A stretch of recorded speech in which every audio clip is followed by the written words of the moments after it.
Here at the VVS High School, students learn to tap trees and learn a pretty sweet lesson. This was the first of 2 weekends in Central New York dedicated to maple syrup, and VVS FFA students know more than a little bit about the process of making the delicious tree. The leaves aren't on the trees.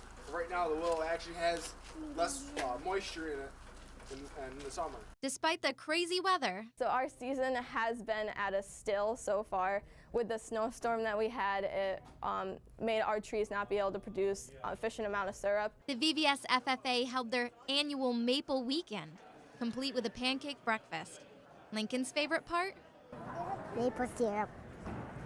Members of the FFA held tours of the woods they tap in and the maple processing facility where students learn to turn the sap from these trees into pure maple syrup. It's as real as it gets. They're going to put out a food product that's going to be graded and put to the state standards for the maple industry. Not even Stella could stop the tapping process for these students. The next 2 weeks, we should have some pretty decent sap flows and get back to processing syrup here in this facility. It gets cold after a while, but being able to make your own syrup, it's kind of like, hey, I made this. All of the hard work put in earns the program money for activities that FFA holds throughout the year. And it is hard work.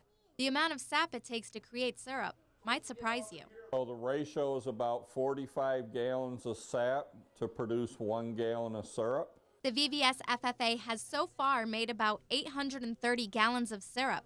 That's 37,350 gallons of sap.